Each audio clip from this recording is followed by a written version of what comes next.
Люди там могут пропасть и навсегда, а условия содержания нечеловеческие. Подписывайтесь на обновления и точно будете в курсе всего самого важного. Гражданка Ирана Назанин Мтии, отбывшая срок заключения в таджикской тюрьме, после освобождения рассказала в интервью об отношении к заключенным со стороны правоохранительных органов и условиях содержания в следственных изоляторах и тюрьме. Назанин Мтии была задержана в 2022 году на таджикско-афганской границе по подозрению в незаконном обороте наркотиков и приговорена судом к 5 годам и 2 месяцам лишения свободы. Она была освобождена досрочно по закону об амнистии. Собеседница признает, что при пересечении границы у нее с собой были сухие веточки опийного мака, но она не знала, что в Таджикистане за это предусмотрена уголовная ответственность и тюремный срок. Назанин Мтии согласилась на интервью, чтобы поделиться своими наблюдениями за время отбывания наказания. Я хочу рассказать свою историю с самого начала, с момента задержания. Я поехала в Афганистан как турист. Пробыла там 2 месяца в провинции Бадахшан. Это было в июне-июле 2022 года. Я видела маковые поля и взяла с собой 6 стебельков опийного мака на память. Такие же сушеные стебли мака афганцы дают домашнему скоту. Я не думала, что в Таджикистане это незаконно и считается наркотическим средством. В Таджикистан я попала через Шерхан-Бандар. Первое, что я показала на пункте пропуска, была моя сумка.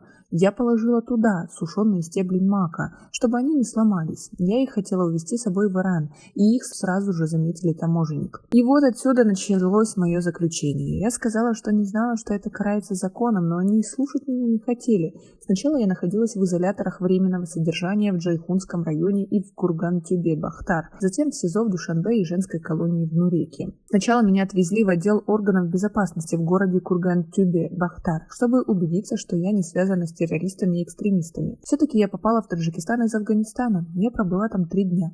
Следователь постоянно находился рядом, за исключением ночного времени. Он был малоразговорчивым. Психологическими методами он хотел выяснить, террористка я или нет. Когда поняли, что я никак не связана с террористами, начали вменять в вину незаконный оборот наркотиков. Это было первое задержание в моей жизни. Я не знала о законах. Например, по законам Таджикистана каждый задержанный имеет право хотя бы на 1 телефонный звонок. Первые 3 дня, сколько бы и на каком бы языке я не объясняла, не кричала, не плакала, просила позвонить, позволить мне сообщить в посольство Ирана, сообщить маме, родным, мне этого не разрешили. Первые 3 дня в моем положении никто не знал. Многие думали, что в Афганистане со мной что-то случилось.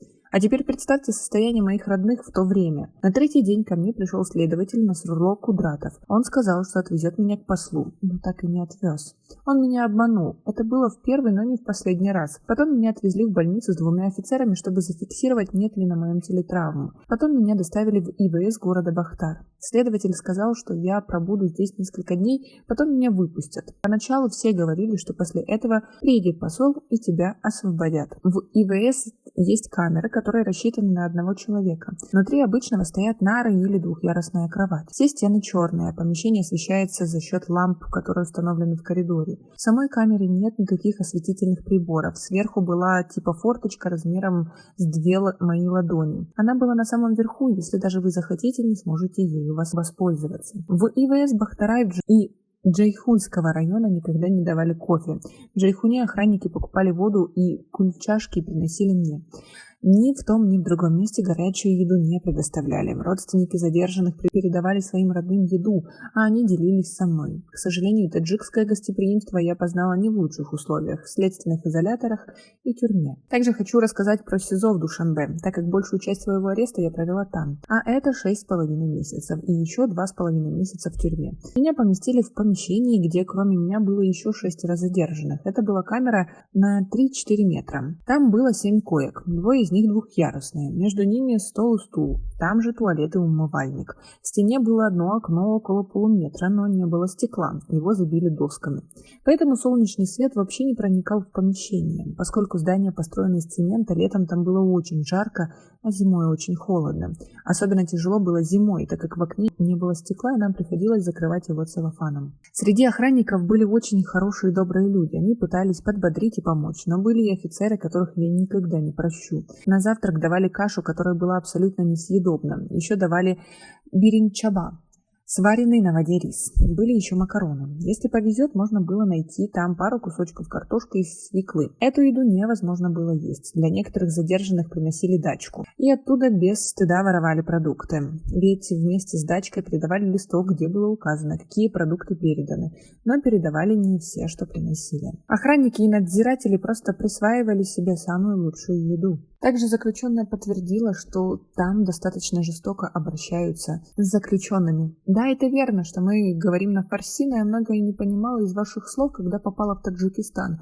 Мне, как иностранке, нужен был переводчик. Они привели мужчину в качестве переводчика и адвоката мужчину, которому было за 70. Я видела переводчика лишь один раз. Больше на слушаниях по моему делу никого не было. Я говорю по-русски, но читать кириллицу мне очень сложно. Следователь с такой убежденностью мне сказал, что мы оба ираноязычные. Зачем тебе переводчик? Быстро распишись, чтобы дело твое быстрее закончить и передать в суд, а там твое дело. Ведь пустяковое, тебя выпустят прямо из зала суда. Фактически говоря так, он взял у меня подпись, что я Назанин Мутеи, знаю таджикский язык, читаю тексты на кириллице и в переводчике не нуждаюсь. Адвокат, которого мне показал следователь, приходил только один раз. Это еще в Курган-Тюбе. Больше он не приходил. Когда я спросила, где он, мне ответили, что он в больнице. Позже, когда я была уже в Душанбинском СИЗО, мне удалось найти через одну из моих сокамерниц адвоката-женщину из Душанбе. В Таджикистане вы сначала даете адвокату аванс в 500 или 1000 самани, а потом уже, когда он выполнит свою работу, остальные деньги. А моя мать не знала об этом. Она сразу же отправила адвокату $400. И только на первом судебном заседании мне разрешили позвонить маме. Спустя 4,5 месяца с момента задержания.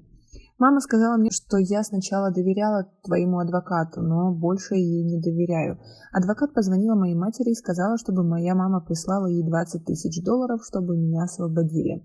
Мама ответила ей, что $20 000 – это большие деньги, на что адвокатша предложила продать наш дом. Условия в женской тюрьме лучше, чем в СИЗО. Больше пространства. Очень хорошая библиотека.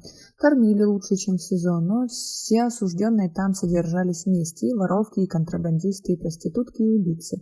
И осужденные по политическим мотивам, и по экономическим, из-за терроризма и экстремизма. Там очень плохие туалеты, уборные. Это просто ужас. Я была там 2,5 месяца, и почти всегда туалет был забит. И когда нужно было его очистить, заключенные сами с ведрами и лопатами очищали туалет.